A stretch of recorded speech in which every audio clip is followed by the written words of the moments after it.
Business Connections Live, the UK's leading online business channel.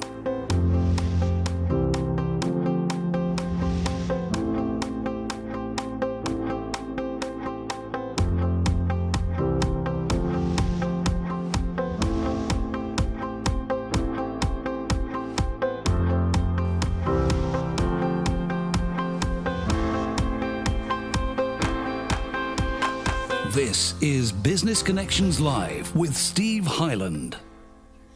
Hello there, welcome along. This is Business Connections Live. It is programme number 87. As always, it's great to have your company today. Welcome along to the show. We are completely live at this lunchtime on a Monday. We are here every Monday at this time as well, bringing you great information, great advice if you're a small to medium scale enterprise. Well, if you're in business, if you're an entrepreneur, a solopreneur, if you're looking for that advice on sales, marketing, in fact, any aspect of your business, this is the place to go. And with something like 87 other shows talking about all aspects of business, this is your one-stop resource when it comes to business information. Now, on the show today, my guest is Jim McLaughlin. He's the Managing Director of Axiall, who will be telling you how to talk your customers' language. Fascinating show, yep. Great to have you with us. How are you today? Steve, I am well and delighted to be here, as it's always a pleasure. It's lovely to have you back with us once again. Before we go any further, the last time you were on the show, you never smiled once. And your wife told you off, didn't she? The other half, she said, listen, we need a little bit of a softer Jim today. She did. So already we've got the smile. The smile is in the can. And we'll try and ensure this isn't the only one. Well, I can say you can relax now. The job has been done. Jim, we're going to be talking about how we talk your customer's language. Yep. If people don't really get what that's all about and what we're going to be talking, how would you describe it the best way? I guess the way I would describe it, Steve, is that lots of salespeople and lots of companies don't really make it easy for their prospects to become customers because they don't think about what matters to them as individuals. And as we talk about this, I'll talk about it at various different levels within companies and individuals within companies. But the bottom line that I think that anyone that's watching this show will resonate with and will understand is that people know that they buy from people that they like and people that they trust. Why do we like and trust other people, particularly if they're trying to sell us something? We like and we trust those people because we identify with them. And the way that we identify best with people is when they speak to us in language that we understand and language that resonates with us. I mean, you're out there, you act as a consultant, and when you talk to businesses, last week we had Michael Graham on the programme, and we're going to see a little bit about what he talked about when it comes to sales. When it comes to talking to the customer, how easy do you think it is, and what's the biggest mistakes that people make? Well, can we split that up into talking to customers and talking to prospects? Yeah. So let's start with prospects because they're the people that we hope are going to become our customers. Quite often the mistake that people make is not to think about, first of all, who those people are and what's important to them. So if you're looking at the marketplace, you're looking at your marketplace and you're trying to decide who should be my prospect. The first thing that you want to think about, if you're talking a business-to-business environment, for example, which is the environment that I usually work in, is what kind of organisations, what kind of companies could be my customer? Is that going to be large companies? Is it going to be medium-sized companies? Is it going to be small companies? Is it going to be companies in a particular sector? Will it be companies in the financial sector, companies in the retail sector? Will it be public sector? Will it be private sector? Is the geography important to me? So does it matter to me if someone's in Inverness, or would I rather be doing business with someone who is down the road in Waterloo, for example? Mm-hmm. So first of all, it's important to think those things through. Once you've done that and you know what kind of organisations, what are the criteria that you're going to apply to choose the people that you want to speak to, then within those organisations you need to think about what kinds of people do I need to speak to? Will I be speaking to people in the finance function, in the IT function, in the purchasing function, in the HR function? And once I know which functions I want to speak to, who are the people that I'm likely to be speaking to? Do I want to speak to somebody that works in the office? Do I want to speak to somebody that's a decision maker? Do I want to speak to someone who sits on the board? Because at those different levels, those people are all responding to different pressures. So the person at board level is thinking about the strategic direction of the company, and the person who works in the office is thinking about the task that they've been set to achieve. So it's important to take all of those things into account when you think about how am I going to speak to these people, and how am I going to ensure that as I speak to them, I'll be saying something that's meaningful to them. Is the thing to do then is to make your language slightly more generic then across the industry that you're talking about? We know out there that there are different industries that will have mnemonics for different things, and there are industries out there that will talk in jargon. And to a certain extent, when you're talking and you're talking to somebody in that industry, maybe they're expecting you to talk the jargon. Absolutely. And I think, for example, if we go back to what I was saying about, is this somebody that works in the office or is it somebody that works on the board?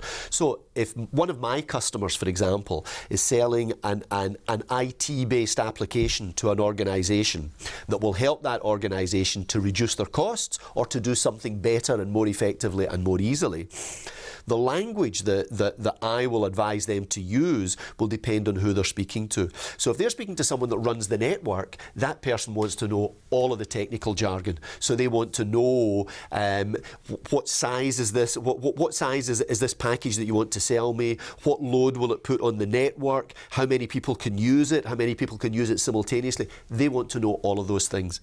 If I'm now speaking to the IT director or to the finance director, those guys are they'll think this should all have been screened out before these people get to me. So if I'm speaking to the financial director, what's going to be really important is to understand what are the financial pressures that are on this company just now, what are this company's strategic objectives. So it will be of no interest to that person whatsoever if I start talking to them about the technical aspects. What they'll want to know is, can you help me reduce my costs by 20% over the next 18 months? So what do you think the biggest mistake is that people then do when they do pick the phone up? Because a lot of the time you've got to make a very quick assumption of at what level that person is, regardless of what their role or their title within the business is. You've got to make an assumption on the phone. Is there a way that you start in a very generic way, and then as you maybe get information back from them, you can then actually target in your conversation more and more? Absolutely. But I think the biggest mistake that people make is not to prepare properly and not to think, who are the people that I'm going to be speaking to and who are the people that I might be speaking to, and to prepare in advance a relevant pitch for the kind of people that they'll be speaking to. So the first person that you're going to speak to will be the receptionist. The receptionist is absolutely not interested in the technical aspect or in how the cost savings can be made. All the receptionist wants to know is, who do you want to speak to and why? So you better have a good story for why you want to speak to that person, or you won't be put through by the receptionist. Then when you're put through, you should have a story ready for the technical person, for the person that runs the IT function, and perhaps for the financial director, so that the story that you tell each of those people and the language that you use will be slightly different. So you would prepare a proposition that encompasses all of those different aspects if all of those different people are going to be part of your sales journey. So you would prepare that so that you're ready to speak in whatever language is appropriate to the person that you're speaking to. And then the trick is to qualify that person, to understand what it is that they do, what is their role, and to have an understanding of, so what's going to be important to this person. Because they don't want to hear the story from A to Z. They want to hear, what is it that's going to make my life easier? I'm a busy person and I'm giving you 2 minutes of my time or 5 minutes of my time. How are you going to make that worthwhile for me? If you look at it then, this particular journey then, when you go in, you act as a consultant, you also do training on this as well when it is honing in that original pitch or the initial pitch when you're going in there.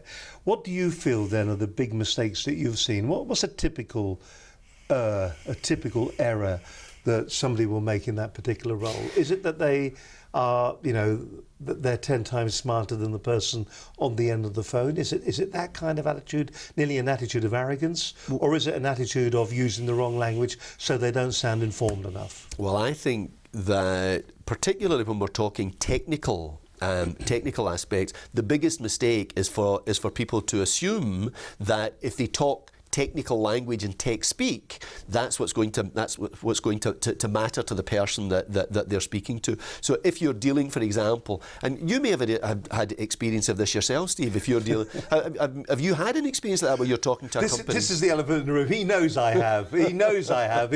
We were talking about this before we came in, talking the customer's language. Last week, one of our business critical machines here, which happens to be an Apple MacBook Pro, in fact, developed, if you've got them, by the way, late 2012 models, incidentally, they can have an issue with their graphics card inside of them, and the screen will go a bit funny. Now, this is actually an Apple recall, and there is an Apple authorized repair center that I took this particular machine to have it repaired, because it is a recall. Now, when I phoned up and I asked, and this may have happened to you, when I phoned up and asked if the machine was ready, I picked up the phone and said, "Hello, is the PC ready?" To which the guy on the other end of the phone, in a very arrogant way, said, "It's not a PC, it's an Apple Mac." And I thought, no, it's a PC, personal computer, generically. He then proceeded to educate me in the fact that PCs are Windows-based machines and Mac are not PCs. And I thought, you know, how arrogant to be doing that, because for a strange moment or two, I thought I was the customer.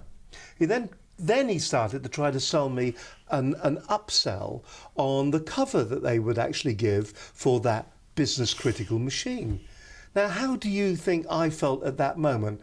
Was I in a good place to be going, yep, going to have that, like this bloke, or am I going to be going, do you know what, I think you're very arrogant, I'd rather give my money to the tea shop next door? And that's exactly what they did. And I must admit, when I picked the machine up, I did ask for the PC that I'd left in, which just kind of washed over everybody that was there, who I dealt with. But it's interesting, and it is that moment, isn't it, that people just forget their role in the little play that we're working on. And that comes back to the question, what's the biggest mistake that people make?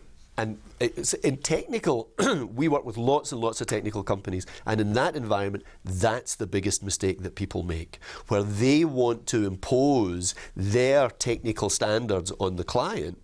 And something that we discussed earlier on, I at one time had a colleague who was very, very good at operational things, but wasn't so good with customers. And we used to have a regular discussion where I would say to him, "Dave, this is really very straightforward. The customer has the money, and we want the money. If we want them to give us the money, we need to do the things that they want us to do and make them feel comfortable. And then they might give us the money. And if we don't make them feel comfortable, they won't, because people buy from people that they like and they trust." Right, we're going to go through some of the problems you have. Show me the money. Are you making your customers feel comfortable when they deal with you? When you talk to your customers initially, are you making them feel comfortable with your operation, your business? Are you identifying your demographic of your customer? Who actually are you talking to? Are you wasting your breath just a little bit with the kind of pitch that you're going in there with? We're going to talk a little bit more about how to talk your customer's language as the program goes on. We're going to give you some hints and tips. We're going to identify it. Maybe you don't realise you're doing it. There are a lot of organisations out there, a lot of the blue chip and the large corporate organisations, they do truly talk their own language. I mean, is there a time and a place where you don't talk it at all? And do you just talk in common, plain English? Or is it important to show that you understand the issues and the problems that the business has, that you do know the buzzwords, that you do know the mnemonics, you do know the abbreviations, you talk the same language as they talk? That's what this programme is all about. It kind of nearly complements what we talked about in last week's edition of the programme. Last week on the show, we had Michael Graham of MJB Associates. A terrific show. We were talking all about sales, in fact, predominantly about cold calling and how you go about doing that, the techniques you should use when it comes to picking the phone up and trying to win brand new custom. If you look at some of these statistics that are out there, if you ask any business owner and you say to them, what is the most important part, most important function in your business? they will say to you, sales is. Sales is the lifeblood of any business. However, statistics show, and remember, statistics, and damn statistics, and statistics lie. It shows, research has shown, that it only takes, it's 11% of the time is taken up within any business on generating new sales. Yet, ask any business owner what's the most important aspect of growing their business, and they will say it is sales. So the most important bit, we only give 11% of the time to. So if you are doing that at the moment, we want to make that a more effective use of your time, and that's why Michael was talking to us on last week's edition of Business Connections Live.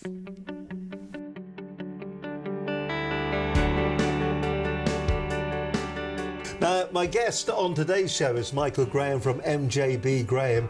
He's going to be talking and giving us advice on business and sales development, coaching, and also training. He made a bit, I read some of his website, I've read some of the stuff he puts out there, and he said that he can help you double, big call this, you can double or triple your sales. I think anybody can truly learn how to generate revenue, generate sales. The potential of how high you're going to get, it comes down to the individual as well. If you're looking to get a salesperson, if you're looking to get good at it, do you have a good attitude? Do you work hard? And are you willing to learn? If you can have those three things, sales is easy. I think the first thing is if you don't want to pick up the phone, don't pick it up, you know? And that might sound really unsalesy. Like if you don't want to pick up the phone, don't pick it up. There's other ways to get clients than the cold calling.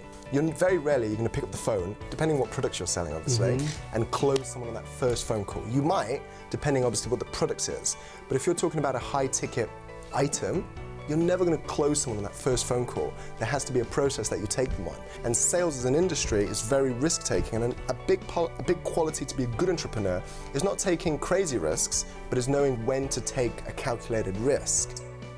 If you're not trained to do something properly, you're not going to do it very well. So if you don't do it well, you're not going to enjoy it, right? Whereas in America, like I've been to America a few times, the companies they're so trained in how to sell, how to do something, how to close people, how to start a conversation, how to be likable with people, right? All these little things that if you don't know how to do them, you're not going to do them. Because number one is how do I physically go and get in front of more people?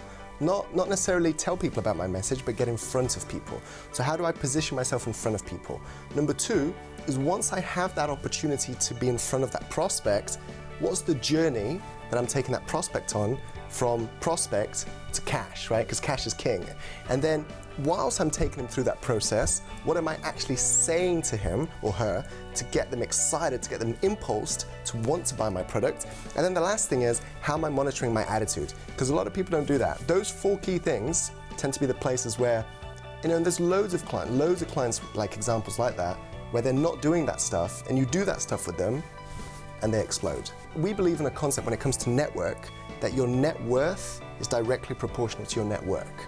So regardless what size of business you are, we believe you should be networking. Doesn't necessarily mean you network where, I say this with respect, where the smaller fish are going. You network where people of your level are going. Because everybody networks, it's just where do they go? Where do they go to network? But you're right, when a company reaches around 4 mil, they might need other sales channels outside of that bog standard 5. But when we talk about networking to our clients, we say whether there's 10 people in the room, whether there's 3 people in the room, whether there's 200 people in the room, get 3 good connections. You've got to follow a system, right? All it did was I learned the system and then I did the system repeatedly. They say in sales it takes 10,000 hours to get good at something. So my name's Michael.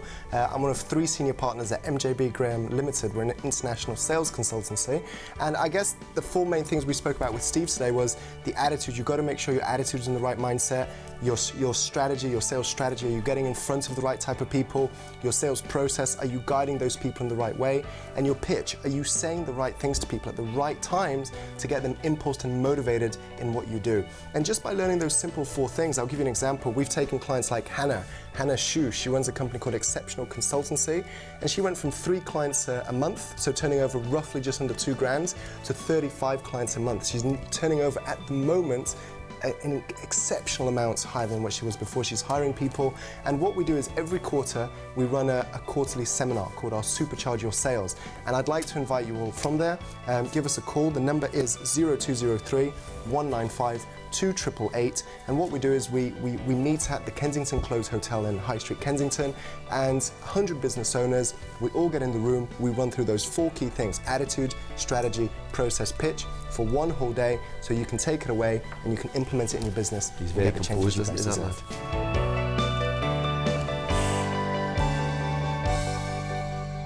Michael Graham from last week's programme. It's an absolutely fascinating show if you do want to get some insight into sales. In fact, these 2 shows, I think, working together will really help you. Michael was talking about the process that you go through. You heard what he was saying there, but that process that you go through is quite rigorous, and some great advice as well on how to counter when you get the objections coming back on the phone and what to say to them. If you read some of the American books, I don't think the American books on sales or on cold calling, I don't think the American books really are probably as relevant as they could be to the UK psyche, the European psyche. The American books it's very different. I think the whole concept behind American sales technique is just a little bit different, and also the way they look upon sales in America.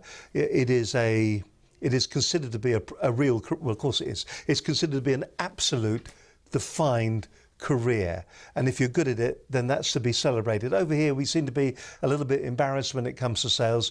You go into any store or any shop and we've got sales advisors, sales executives, sales, whatever they are. It's anything but I am the salesman. And sometimes we forget that the job of a salesman is actually to sell.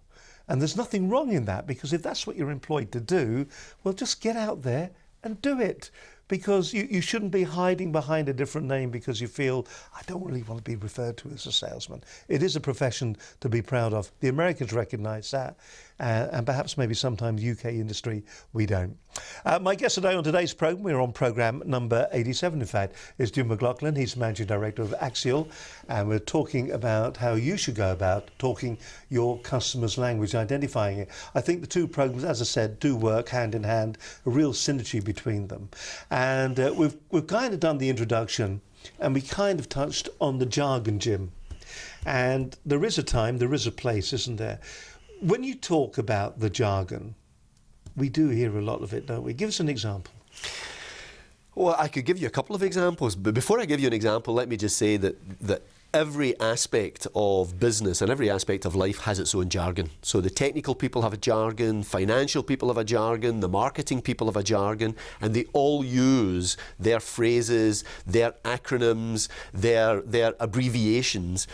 And sometimes that can be to illuminate, and as often as not, it's not to illuminate, it's to make other people feel that they don't really know enough about this subject to be talking about it. So if I give you a couple of examples that I've just taken from the internet, here's one from IT. Your modem can't interface with your ISP because your RJ11 cable needs upgrading. What that means is you need a longer phone cable to connect to your modem. Or there's another one from the automotive industry. Most refractory coatings to date exhibit a lack of reliability when subject to the impingement of entrained particulate matter in the propellant stream under extended firing durations. What that means is the exhaust fumes eventually damage the coating of most existing ceramics. So why do you think we do it? Why is it a feeling of, is it self-importance, do you think, or is it, I'm hesitating using the word, but you know, my arse is 10 times smarter than yours, and we can say that, you know, we can say that, but it is true. It is very much a case of that, isn't it? I'm putting that pecking order up there at the moment, aren't I? I think it's all about pecking order, and I think fundamentally it's about insecurity. I think it's really about insecurity, where people hide behind jargon. I've got a quote here from Albert Einstein, and you don't go to a much higher authority than Albert Einstein, who says, if you can't explain it simply, you don't understand it well enough.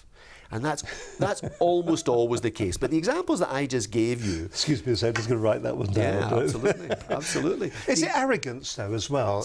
I think sometimes it's arrogance, but I think mostly it's not arrogance. I think mostly it's insecurity. I think it's people who are saying, don't ask me too many questions about this because I might know the answer. And how do I do that? By putting up a barrier, an impenetrable barrier that you won't understand, so just don't ask me. I do remember doing a training course once to a well-known telecoms company. It was a technical training course on a particular printer, and I knew 80% of it. I could pretty much inside out. But there was 20% of it I didn't know. And I used to do this training course thinking to myself, I hope they don't ask me anything about that bit, because I know nothing. Yeah. And they did on this particular course. And what we did, we worked together as a workshop. We worked it through together. And I must admit, I learned as much on that particular workshop as the engineers who were on it as well. But there is always this fear that people will hide behind the jargon, or they use the jargon in an arrogant way. Very much so, very much so. And that takes us back to a point that you made earlier about when is jargon appropriate. And in a workshop, it's entirely appropriate, because here we're talking to technical people about the technicalities of something. Where jargon isn't appropriate really is in a sales situation, where what you're trying to do is to illuminate the benefits that the benefits that your product or service can offer. And if you try and hedge that around with jargon, you're as likely to put people off as to attract them. And I have another quote here from Jennifer Chapman, who's the management professor at the University of California, Berkeley's Haas School of Business, and she says jargon masks real meaning. People use it as a substitute for thinking hard and clearly about their goals and the direction that they want to give others. And I think that relates back to your story about the Apple Mac, and it certainly relates back to the examples that I've given there, and it relates directly to a lot of the technology companies that we work with who often only know one way to articulate their proposition, and that's in terms of the technical specification. And fundamentally, people never buy a technical specification. People buy something because it can do something for them. It can help them. It can make their life easier. And I think that a lot of people forget that, don't you? Do you think sometimes, though, for the sales teams that are working there, it's the environment that they're working in?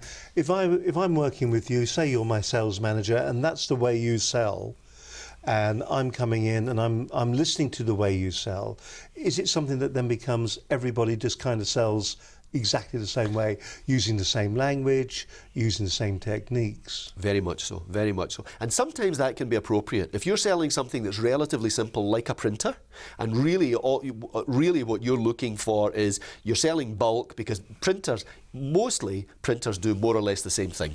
So people are going to be looking, if they're looking to buy a number of printers for their company, they'll have a very clear idea of what it is they want, and it'll be based around a technical specification. So then it's entirely appropriate for those people to be talking about the technical specification of the printers. But there are varying levels of complexity.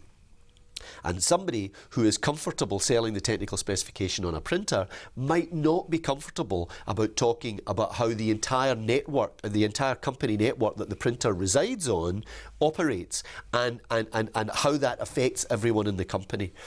And then again we come back to always keeping in mind who is it you're selling to, what is it you're selling to them, and what is going to resonate with that person. Because what resonates with the person that's interested in a technical specification for a computer will not resonate with the person who's about to make a £4 million strategic investment in a new network for their company. All right, now we've danced around the problem, in fact, because the actual issue is, how do you define that customer? You may in your mind's eye know who you think you'd like to be talking to, but that may never indeed be the case. Absolutely. So how do you, I mean, for instance, your business, I asked you this before we came in, if you had to define your customer profile, how would you do it? And do you think it's important that we all have that customer profile in our mind's eye? Well, I would answer the second question first. I think it's absolutely vital that people understand their customer profile, because if you don't understand who's likely to buy your products, then you'll find it very difficult to articulate your messages in language that will resonate with the people who are likely to buy you. And it's not enough to say, oh, anybody will buy our product or service, unless you're in a consumer market, or unless you're in a situation where you have something that's absolutely unique and people are beating a path to your door. So it's really important to sit down and define that. So if you ask, as you did ask me, how do I define the people that can use Axiall services? I think I can define that quite clearly. So a typical Axiall customer will be a small to medium-sized company. Typically, that will be a company that has between 20 and 1,000 employees, although it won't always be. We've dealt with one-man bands, we've dealt with multinationals like GSK, Thomson Reuters, Telstra International, but the people that I want to ensure that our message is aimed at are people in companies of that size. Often they'll be technology companies, they'll be companies that are selling into financial markets or healthcare markets. So that's the kind of organisation. The geography doesn't really matter very much to Axiall. A company could be in London, or they could be in Birmingham, they could be in Glasgow, or, as is the case with some of our customers just now, they could be in Dallas, Texas, they could be in Boston, or they could be in Paris. So the geography doesn't really matter. What really does matter is who's the person within that organisation that our message will matter to. There's no point for us in going and speaking to a financial director. There's no point for us in going and speaking to an accounts clerk. The people that we want to speak to are the people that make the decisions around sales and marketing. So typically... and what is the message that you give them then? What do you say? And I know, because we never want this to be a sales pitch for a business, but to use it as a working example, what is your elevator pitch? Okay, so how do you define your business? So our elevator pitch is we help our customers, who typically are small and medium-sized enterprises like your own. We help them to do two key things. We help them to understand their marketplace better through market research, and we help them to find new customers through lead generation. Now, That's interestingly, in that, there's absolutely no jargon. It's just very clear. Absolutely. What would be the wrong way to pitch the business then? I know I'm kind of putting you on the spot and making you get it wrong, but if you were to jargonise that, If I was to jargonise that, is that a real word? I think that qualifies as a real word. I think that qualifies as a real word, Steve. And as somebody you've been jargonised. Somebody who spends my life trying to avoid jargon, I'm not sure that I would be able to. I could go away and put that together. Off the top of my head, I don't think I could. Which is interesting, because it's about plain speaking. So do you think then, and we've talked about jargon, and we've talked about sometimes that jargon will show that you do have the intellectual properties that you actually need to be having the discussion. Absolutely. The question then boils down to, if you are talking the customer's language, if you keep it simple and don't use jargon at all, because that's what you've just done. Everything surely can be explained at a very basic level. The jargon must come when you're doing your face-to-face communications, when you know exactly the profile of the person you're talking to. Absolutely, absolutely. So I'd take that one step back to say, first of all, selling anything is a journey.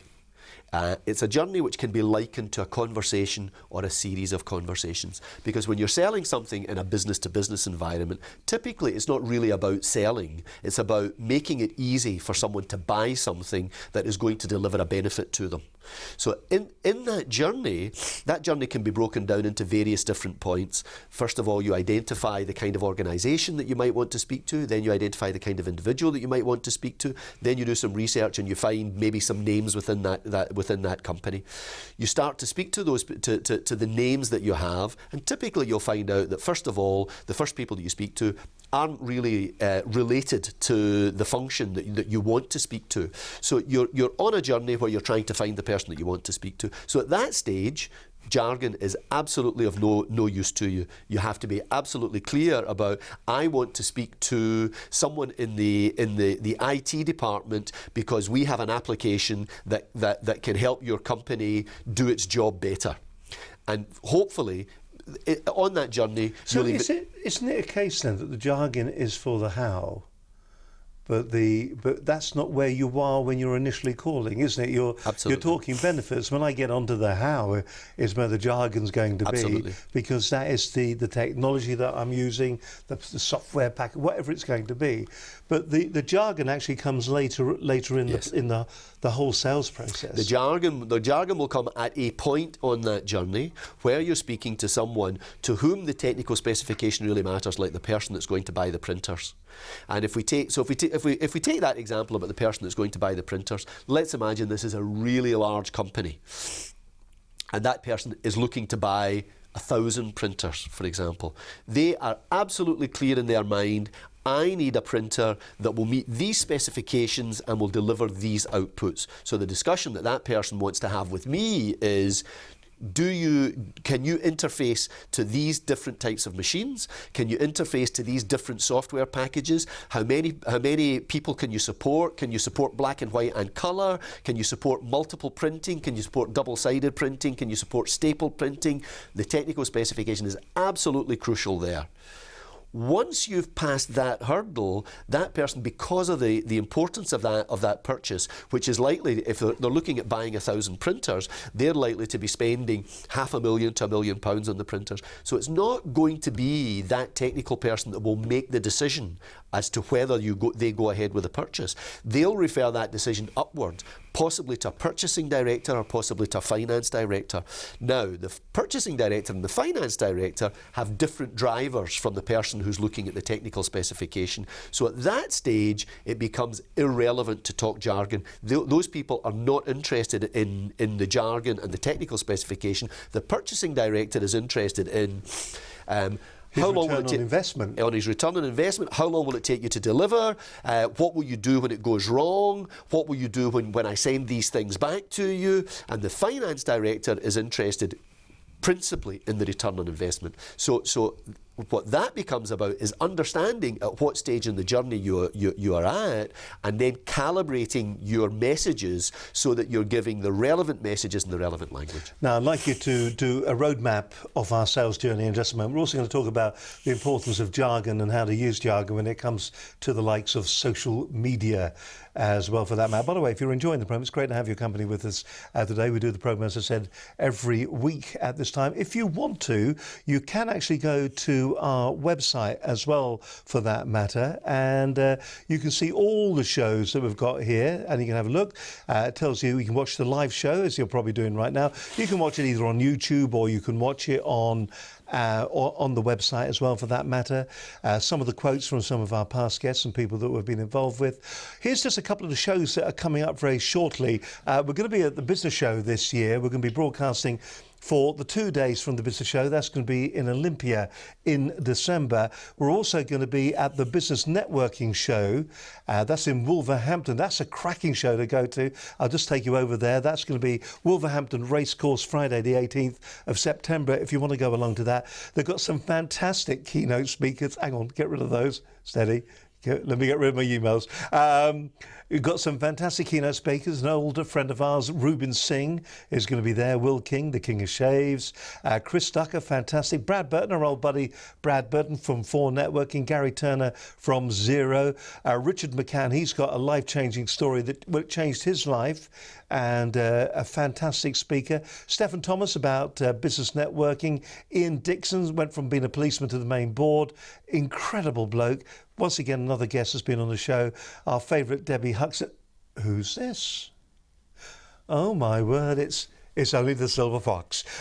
Cutting Through the Noise, going to be there as well. We're going to be looking at how to maybe maximise. There is a gold rush going on at the moment when you're using video on your sales or on your business website. If you're not using video, then you're missing out a bit of a trick. The thing is, things have moved on with video. If I was to give you a grand piano, it doesn't make you a concert pianist.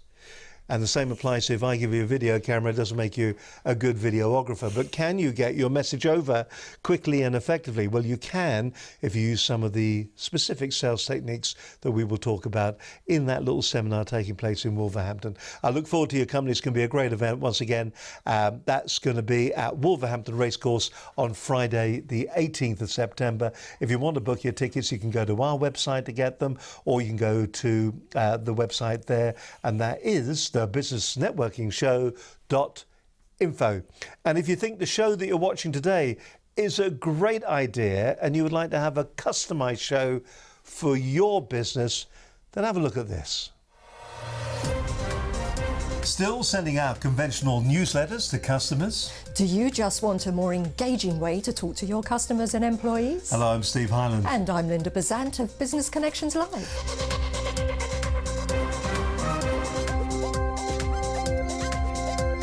Your Brand TV is a completely branded television show that can be streamed live or delivered on demand to your niche audience. Be the first in your market to capitalise on the online media gold rush that is using online video to effectively deliver news, information and education to key personnel and clients. Video attracts 2 to 3 times as many monthly visitors. It doubles their time spent on your site and has a 150% increase in organic traffic from search engines. Large networking organisations are already utilising the power of Your Brand TV to market, promote and publicise to their members and groups across the UK. Your programme will be branded with your corporate colours and logos in your own broadcast quality network studio. You can choose the format. It can be news or magazine or interview in its look and feel. You can have live guests on your show, or you can Skype them in. You can stream the show live or on demand, so it's available for catch-up. This is a chance to deliver your message in a new, exciting format that will allow your business to cut through the noise and stand out from the crowd and engage your workforce and customers. This is Your Brand TV.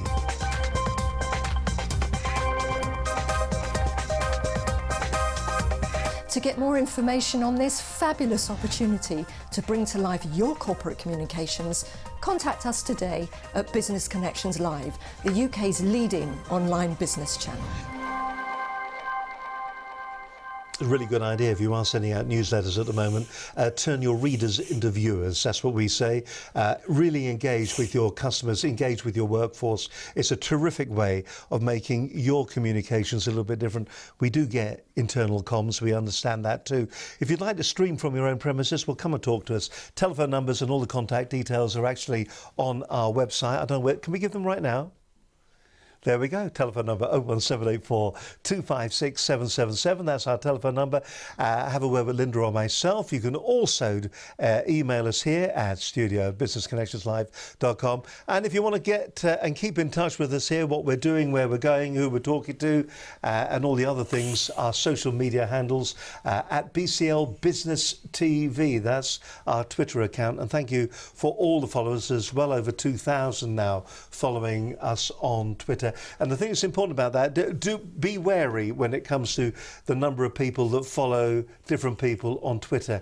Check out who is following them. There are a lot of people out there that have got thousands of followers. And in fact, if you actually have a look at who is following them, they are Russian or porn sites in some cases. You don't want that, do you? No. Every one of our followers is vetted. If we're following you and you're following us, thumbs up, because this is all about building a community. Okay, we're doing it on social media where people say, with Twitter in particular, it's like taking a message, writing it out, putting it on the windscreen of a car on a windy day, and it just is blown away in seconds. It's that mass, but it's also the language you use and the engagement that you get. Entering into a conversation, the clue is in social media. Anyway, if you do want your own programme, Your Brand TV, get in touch with us. And it may not be as expensive. In fact, that's the wrong word, isn't it? Expense is the wrong word. It's very cost effective. Okay, let's smartly on. You're watching Business Connections Live. You've actually got, we've got Jim McLaughlin with us today, and we're talking about the language you should use when you're talking to your customers. We were just talking about the sales journey. Let's have a bit of a roadmap of that sales journey, Jim, as you see it. Absolutely. So the first stage is typically research, Steve. When you sit down and you do what Jennifer Chapman, the management professor that I quoted earlier, said. You think hard and clearly about your goals and the direction that you want to go in. So you define what your target audience is in terms of the size of organisation, the sectors that they're in, whether there's any geographical element to that, and the people, the individuals that you would want to speak to. Once you've done that, you then need to actually get a list of who those people might be, and you can go and buy that list, or you can research the list. So that's really at the start of the roadmap. Once you've done that, and you know who the people are that you want to communicate with, you then have to work out what the messages are that you're going to give them. And when you know what those messages are, you work out what is the most appropriate medium to give those messages in. Is that through social media? Is it through a blog? Is it through email marketing? Is it through telemarketing? Is it through direct mail, for example? Once you've worked that out and you put together a campaign that incorporates the relevant elements, you then go into the marketplace with that message or that series of messages. You take those messages out there, and if your messaging is correct and it's a good time in the marketplace, hopefully that will initiate some contacts for you, and you then start to speak to real individuals who have responded or shown some interest. And then you're on a different stage of the journey, which is when you're going to have to articulate on the telephone or face to face exactly what the benefits are that you can offer this individual within this company. Is it worth trialling that, by the way? Is it worth sitting back for a moment and going, here's what I think we're selling, and maybe try it on your relatives and friends, people down the pub, go, what does that say to you? If I said that to you, is that message clear on what we do? To me, that seems the most sensible thing in the world to do. I think we go back to something that you said earlier on, that the Americans are very comfortable with selling and the British are much less comfortable with selling. So a lot of people will be very embarrassed about doing that, embarrassed to the point that they won't do it. But it's much better to get some kind of feedback. Maybe it's from business colleagues, maybe it's from people that you network with, or it might be from friends and family. But does this sound like something that you would respond positively to or negatively to? So I would give that a big thumbs up. Big smile. A big smile, a big thumbs up. We've got to remember, we've got to smile. Try it. Absolutely. Try that first before you... Do you think we get it wrong when we use the likes of social media, the language we use in social media? Does the language of social media actually just complicate it? Because social media, it seems, in its own right, has got a language of its own. If we start putting jargon in there as well, can it just get overly complicated? I think that's quite a complex question, and of course human beings have a great capacity to make everything overcomplicated. But again, it's a case of standing back. So you've stood back and you've looked at your marketplace and you've decided these are the people that we want to target. So the next thing that you're going to decide is what are the channels that I'll reach those people through. And some of those channels will be social media channels. There are various social media channels, and there are new social media channels coming up all of the time. The ones that are most frequently found in business are your company website and blog, Twitter, Facebook, and in a B2B environment, most importantly, LinkedIn. And even if you go within LinkedIn, there are different ways. I was going to say, when you look at the likes of LinkedIn and you know, Twitter, because you're restricted with the 140 characters, but that's changing. We've now got things like Periscope to allow a little bit of video to be used in there. Facebook for business seems to be a really growing area at the moment, and I'm just wondering, is this an age thing where some businesses will look at Facebook and go, it's for the kids, when in fact the kids are going, no, it's not, it's for the old people?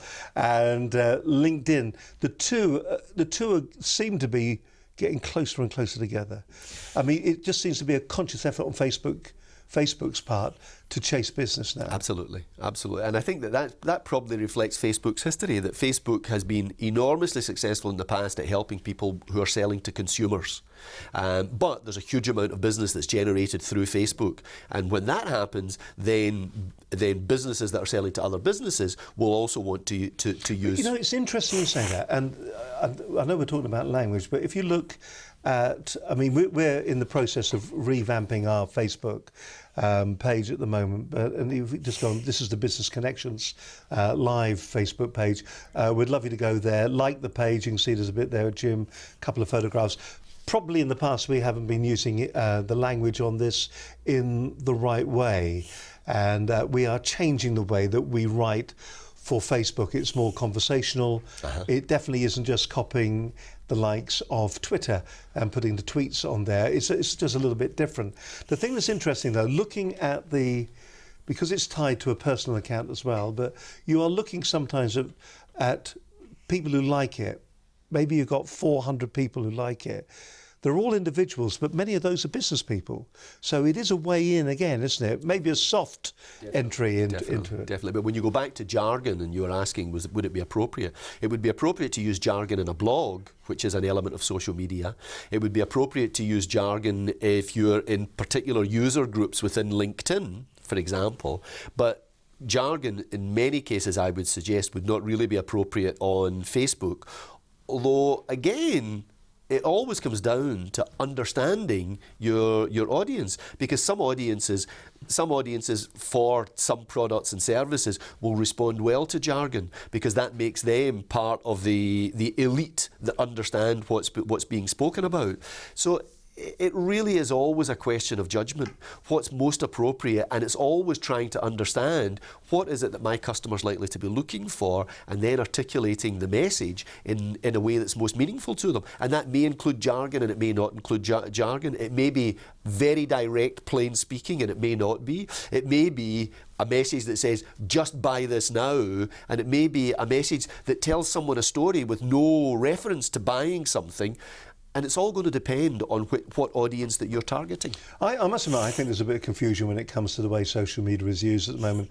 On my personal Facebook page, there is a guy or a company who is celebrating its birthday. Now, this is a personal Facebook page, and the post was that if you enter a raffle, you will get a FM radio transmitter.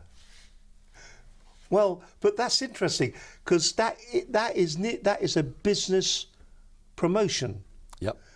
That's been posted as a personal promotion.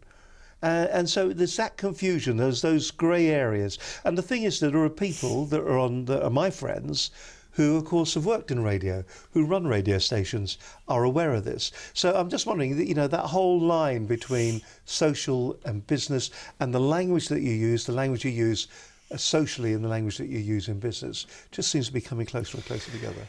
And I think what you see always is fashions and evolution. So at one stage, the best way to communicate with potential business-to-business customers was by sending them direct mail.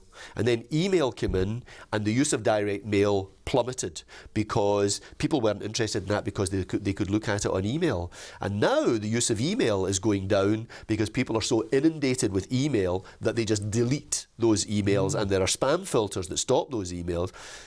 Direct mail is becoming more important again. Yes. Email will come back again. And those, what you were talking about on Facebook, about the messages, is it a personal message, is it a business message, how relevant is it? The proof of the pudding is always, did they make the sale? Good point. Have you ever bought anything off social media? Ask yourself. I asked, we were doing Young Enterprise, and I asked the kids had all talked about their social media campaigns. Wonderful, wonderful young businesses. And they'd all done social media campaigns. Had they sold anything from it? And the answer was no, they hadn't. Yeah. And these are the people who probably know the most about using it on a day-by-day basis. Jim, we're nearly at the end, actually. I'm going to ask you in just a few moments the key takeaways that you should be thinking about when it comes to talking your customers' language.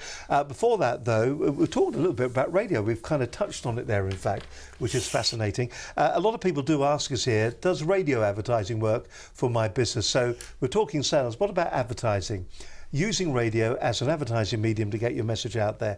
Is it a viable option for businesses just like yours? How big or small do you need to be? Richard Tidyman joined us a couple of weeks ago on the programme. Had a lot of requests to see this one again in the main show. So we thought we'd give you a second opportunity to see, does radio advertising work, and could it work for you? Here's Richard Tidyman.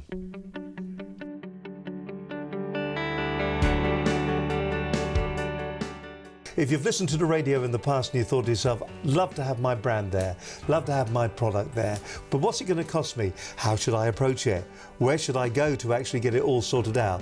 We're going to be talking about all of that in the next hour here on Business Connections Live. My guest on today's show is Richard Tidyman, talking about how to put together an effective radio advertising campaign and TV campaign for that matter. I'd say that a lot of advertising for people doesn't work, but the advertising that does work for people works in spades. If you've got a good business and people want to buy it, then really what advertising and marketing is an amplification of that process. So you can either sit on the phone and pick it up and sell to people, or you can actually shout about it in other ways. One, all advertising is mudslinging. The more you sling, the more sticks. Number two is the only reason to advertise is to actually get better results than if you hadn't have advertised in the first place. And the third thing is, forget about your brand unless you're a brand of Cherry Coke or something like that. What you're looking for is you're looking for more people to buy your product because of your advertising than if you hadn't have done so in the first place. So it's very hard to just simply go on the radio and make that work unless you've got something that is particularly powerful. I think that often agencies have a hidden agenda. So either their agenda is they're just trying to make as much money as possible, and you can tell if your agency is doing that because a typical agency default will be to put you on TV. All the rest of us who actually live in the real world, we have to see results and we have to see profitability as a result of what we're doing. And that's a different thing, because that means that your commercial has to be a delivery vehicle. Yeah, I think this is about talkability. So what really people have become distracted with is talkability. So ultimately people want to be the brands that everybody's talking about. That's incredibly difficult to do. An advertising guru of the late 80s from Madison Avenue in New York taught a formula that I think still actually really works today, and it's so simple, and if you look at it, it's still the format of most commercials today, and it's as simple as, first of all, you've got to be solving a problem. So what exactly is that problem?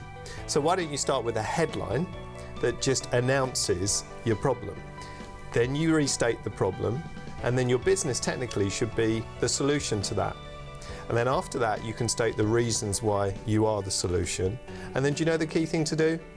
Give an offer and add urgency. First of all, understand that not all radio stations are the same.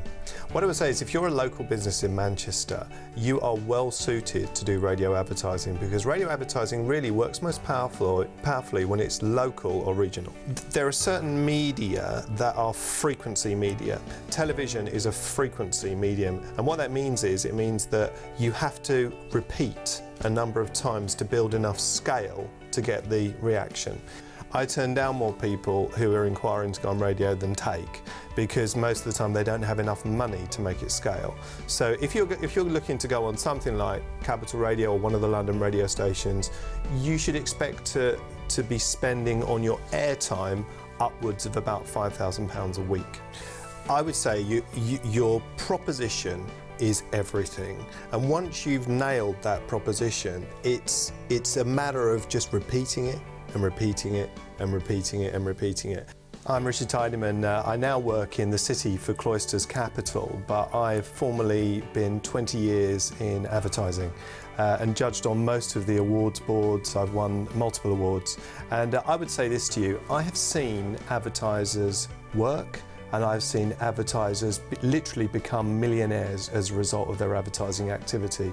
And what you do has a huge bearing on your personal wealth and your company wealth. So I would give a few simple guides. Number one is, can advertising work for you? Yes, it can. But first of all, distill what you do into a tweet. Give it a one-directional proposition, which is your "will you marry me" proposition. Number two is decide what media you're going to use, and I said media, not medium, because the important thing to know is that to just use one medium is probably not as powerful as to use multiple. So choose a multiple campaign and then test. Test, test, test. See what's working and then amplify what's working and discard what's not working. The next thing to do is make an offer, price your offer, give a call to action, give urgency, and most importantly, repeat it, because repetition builds reputation. Remember that digital is not the be-all and end-all. It's a very powerful medium, but there are others out there too, and there's a reason why the big guys are on the other media. So follow the big guys and copy what they do as well.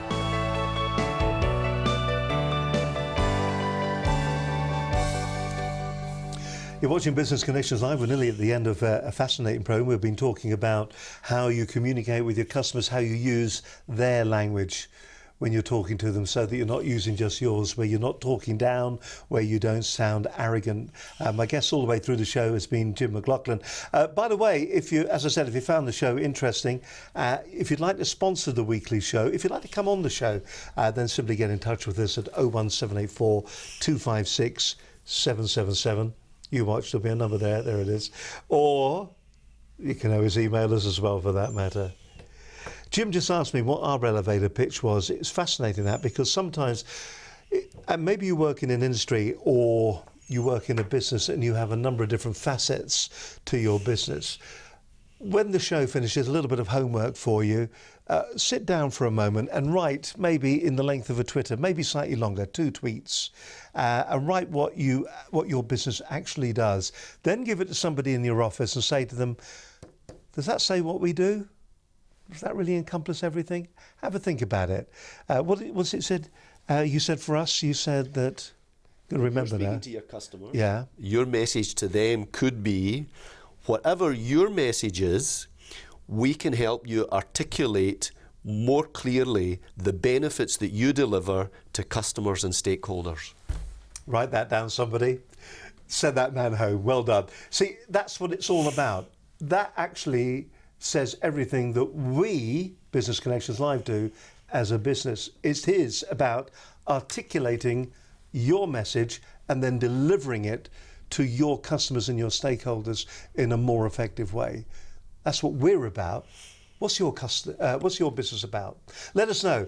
Drop us an email if you want. If you're watching us on YouTube, don't forget to subscribe as well. But drop us an email to studio@Business Connections Live. If you're watching us on YouTube, leave a comment underneath. At least give us a thumbs up if you can.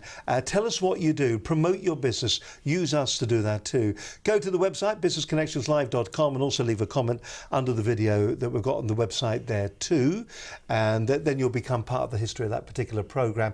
And do watch out for the tweets, because if it's a really good one, then we'll retweet it as well. If it's something that's going to benefit other businesses, that's what this community is all about. We are a business community, and it's great to have you as part of it. Jim, it's been a fascinating show. We've talked about a whole load all the way through here, looking at that whole sales process, making certain that we've got the message right, identifying who we're going to be talking to, looking at the sales process, how to use the particular language in social media.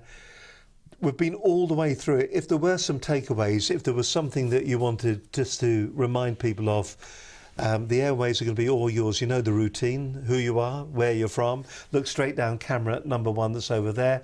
I'll close my laptop, not to obscure the fine view that we have of you. Jim, take a breath. Camera number 1, it's up to you. Thank you. So, if you want to make sure that you get the language right in which you're presenting your products and services, the first thing that you really need to do is to define who your customers are. We tell our customers to think about it in terms of what size of organisation, what market sector they work in. Is it public or private sector? Where are they if geography is important? Once you know what type of organisation that you're selling to or that you want to sell to, the next step is to decide who are the decision makers and who are the influencers who will be involved in making a purchasing decision. You need to prepare your messaging appropriately for those different people and those different organisations. And I would suggest that you have an elevator pitch, just a few words, as we talked about earlier, that describe what you do. And you've got an elevator pitch that you can deliver in 30 seconds, one that you can deliver in 2 minutes, and a longer one that you can deliver in 5 minutes that tells people what benefits you offer them, usually how you can help them generate more revenue, how you can help them take cost out of their business, how you can help them remove risk from their business, or how you can help them make their business more agile.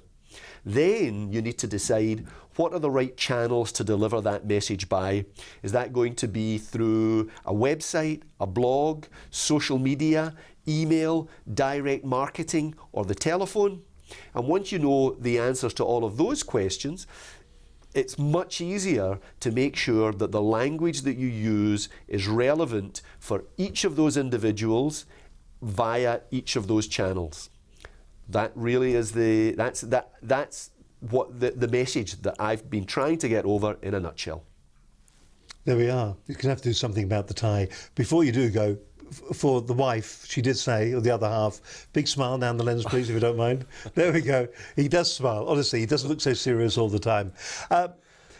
We've even got the picture of it. Well done. Thank you very much indeed. Now, that probably wraps up the show. Jim, thank you very much indeed for being on the programme. Thank you for the opportunity, Steve. It's been a great pleasure. It's been our pleasure having you here. They include funding, networking, social media, business shows and mentoring.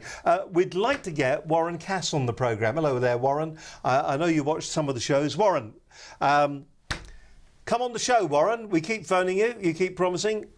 Come on the show.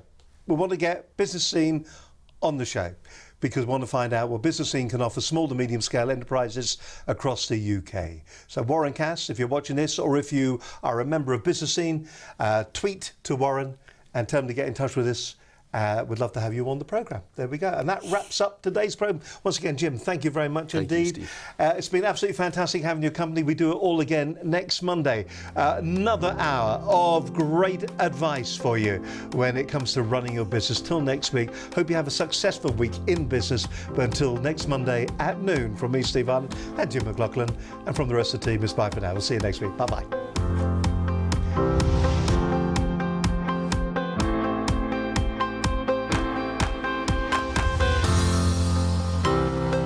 Business Connections Live, the UK's leading online business channel.